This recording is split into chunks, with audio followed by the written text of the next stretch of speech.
so many ideas going on in this project, but it's just the start.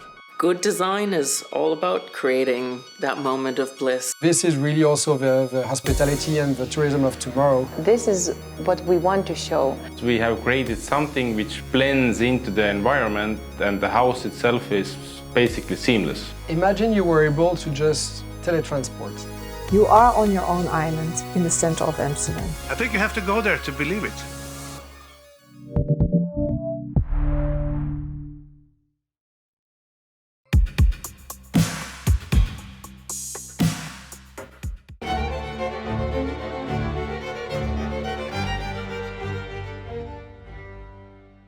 Welcome and congratulations to Grimshaw on winning the office category in the World Building of the Year Awards.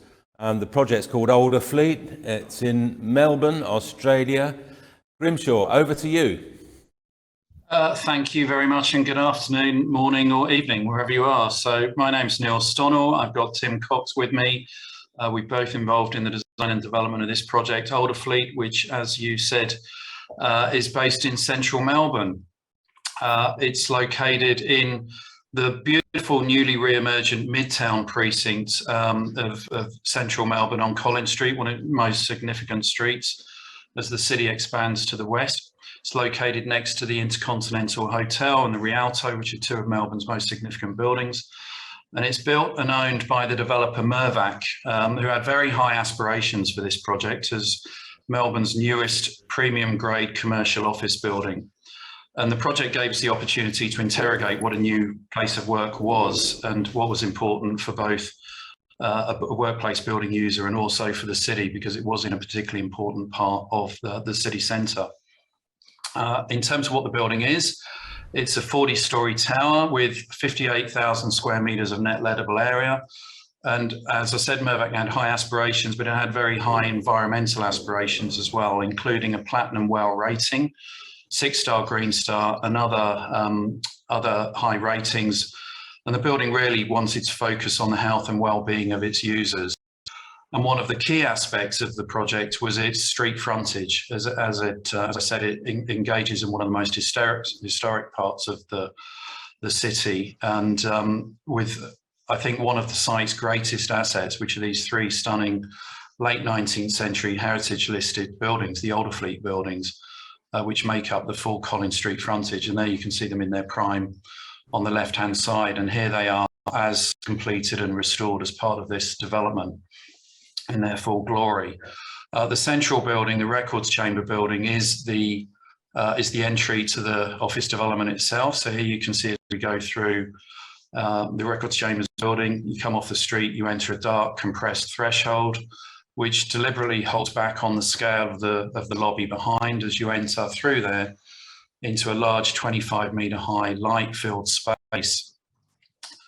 And it's this interstitial space that sits between the heritage buildings and the new contemporary workplace tower that's elevated above. So the opportunity here for a really significant new place for Melbourne, and one that enjoys and celebrates the heritage, but also providing, as I said, this new premium grade workplace.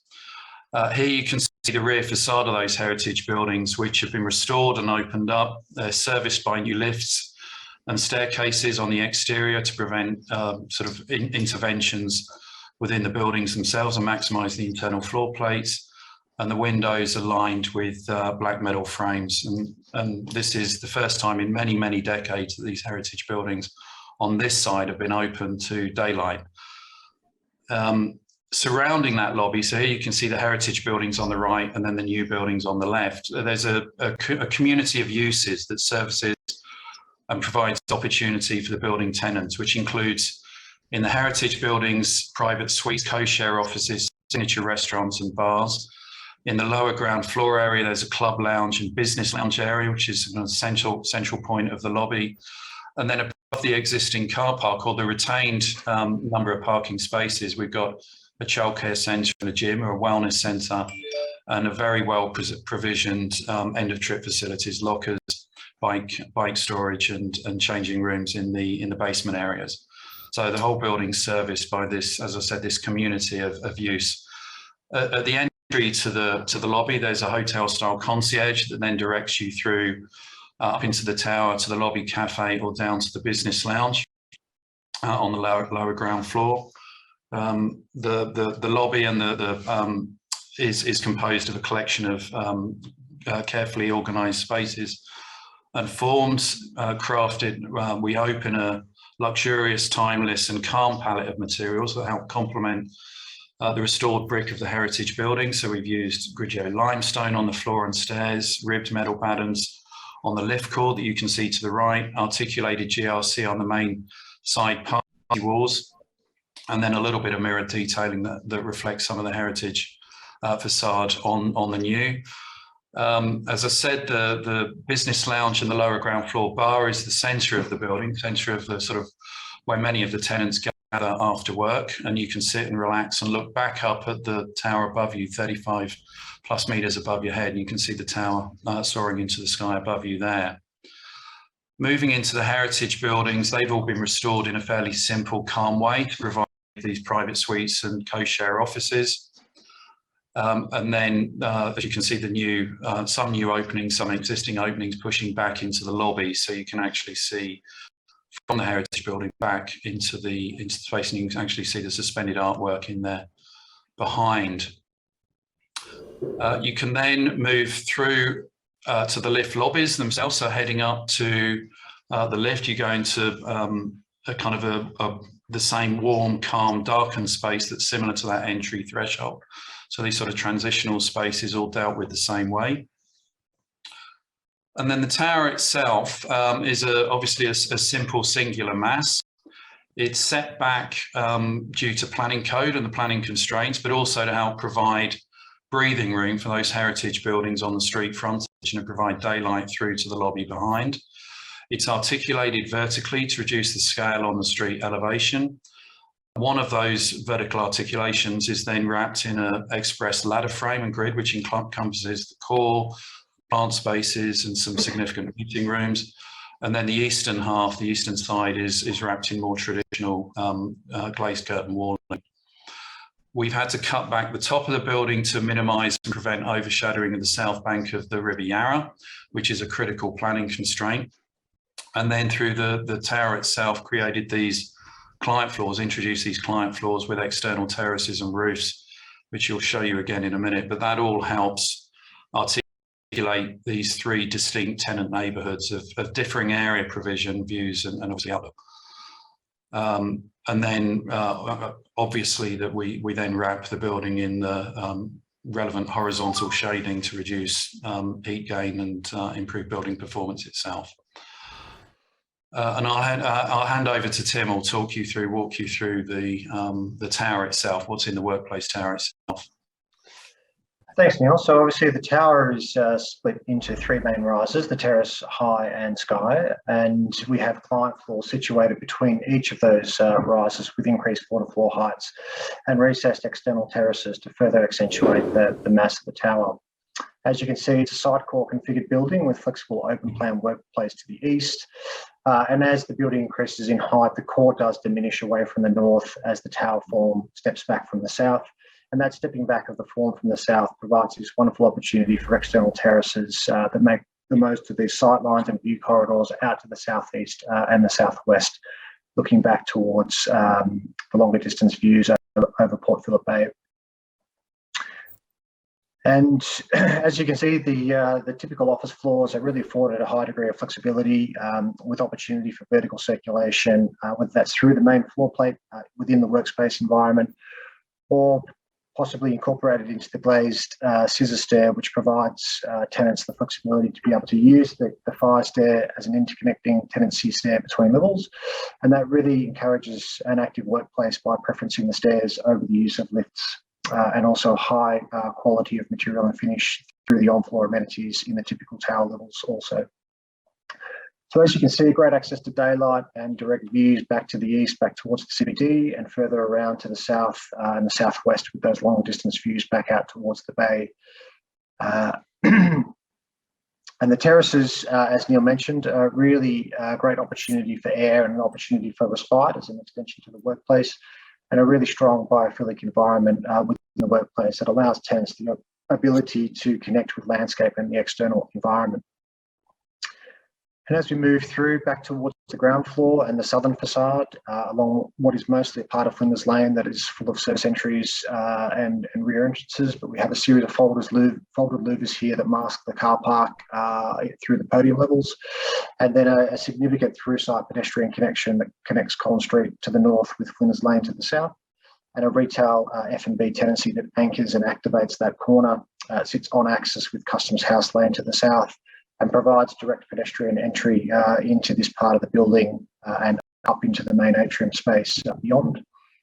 And we've really conceived these spaces as, again, a series of darkened entry portals consistent with that entry and arrival experience from Collins Street, but also an at-grade entrance for cyclists to access through to the end-of-trip facility. So we have a luxury end-of-trip facility in keeping with the premium grade nature of the project, with a high number of showers, lockers, and bike storage facilities here, with all the other amenities to be able to serve the facility as required. And a really high quality palette of materials and finishes through here, including natural stone, which again is consistent and in keeping with the broader material palette that we've developed through the common areas of the tower floors above. So really high standard of finish to these spaces. And then, as I mentioned, that main pedestrian entry from the south, leading you in by a series of interconnected escalators back into the lower ground level and our business lounge facility, and further on to the atrium space and back out through the heritage frontage out onto Collins Street. And there you can enjoy the sunlight. We need to start wrapping up, chaps. This is the last slide almost. So as you can see, the movement of light across the facade, and you can enjoy Wolfgang Buttress's suspended artwork, solar. That's it. Thank you. And hopefully we provided, Melbourne with a secure future for some of its greatest heritage fabric, but also a great contemporary workplace with a collection of uses that will help seduce people back to work in these COVID times. Your workplace is important, and the quality of the workplace is important. So, yeah, thank you. Anyway, that's us. Thank you. Thank you. Christina, would you like to kick us off? And you would pick me. Thank you. The quality of the presentation is excellent. Makes me think I've got to up my game. So I'm going to move some people around here later. But I'm going to ask you, and please forgive me for this, but I'm going to ask you a tough question because I feel that I have to. You have come to Melbourne. You are a British office like I am, and we work internationally, as we all do. And what does that really mean to work internationally? And what allows us, or what allows us to go and work in different countries, and how do we react to that? And I can see very much how you've affected the historical buildings. You've disrupted them. You've changed them. Forever, which I don't think necessarily is a bad thing. There's nothing wrong with disruption or changing or affecting. But I want to know how Melbourne and how this context affected you. What have you done differently as an architect coming from London, working in that environment, working within this city, working the other side of the world, and how have you done it differently than you would have done it here in London? Wow, that is some question. Sorry, I had to apologize. I don't know how I can be short in answering that, because that requires a lengthy response. But look, I mean, simplistically, we've been in Melbourne. I've been in Melbourne for almost 20 years now, so I understand the city. I understand the economics of it, and obviously it's a different climatic environment. The summers can be very hot. The winters are cooler and more straightforward. But I think one of the things is the differences is the economics. There's a certainly when you're working within commercial buildings, there are the economics of rental and what the developer's prepared to spend on the building. I think on this one we were quite lucky that the developer had particularly high ambitions, but we worked on other buildings around the city which are A-grade buildings, so they're more rudimentary in some respects in terms of the level of finish or the quality or luxury. But I think we've been very lucky with this building that we had the opportunity to provide a high-end workplace tower, but also stitch itself into some of the really beautiful heritage fabric. And we haven't changed the buildings, those heritage buildings, very much. We've re-revealed them because the previous building on this site was an 8-story tower that was effectively bolted to the back of those buildings. So we like to think that we kind of cleaned them up and revealed them to the circumstance that they probably were close to 100 years ago. Well, let me interrupt here. We'll leave the wider question hanging in the air because I want to get comments or questions from the other judges. Nuno. Well, very interesting question. I would have loved to see more because we are also kind of researching on that. How do you make the levels how do you adjust them to kind of the new working environment? I cannot see it from the axles how that is done. I see that you try to make a bigger plate by not putting the car at the center. You push it to the side to create a bit more of an open space, but it's not yet clear to me how that is in the stairs to create double heights. I also see that. But it's not yet clear on the presentation how that is done for the workspaces. I'll go back to the... Yeah, I guess I can talk to that if you like. So with regards to the core configuration, so the side core configuration really does provide us with a high degree of efficiency and flexibility with the open plan contiguous workspace. And obviously looking at the structural grid that we've adopted has been optimized to minimize the number of columns passing through the workspace as well. So you can see we've got a large span off the core and a single row of columns adjacent to the eastern perimeter. But what we've been able to do with the lifts is the lifts are configured into 4 separate lift groups. And as we're actually moving through the upper levels of the building, the lifts serving the lowest floors of the building actually are switched off or removed from the core. So as you can see, the core size or the overall core box does reduce in size or diminish in size from the north as we get up towards the skyrise component of the tower. And we only have a group of 3 lifts serving those floors at the top of the building because those floors are actually a smaller floor plate up towards the top of the tower as the form is reducing to work within our solar envelope and our solar constraint. To the second part of that question with regards to, I could just say just in regards to the stairs. So we have a central scissor stair configuration which deals with our fire egress. And we were able to glaze one side of that stair, which then allowed us to enhance the finishes of the stair. And then it provides tenants the ability to use that stair to connect vertically between levels, as opposed to having to add additional stairs to link their levels directly within the workplace. Thank you. Kim Nielsen. Thank you. Very professional run-through of the project, I must say.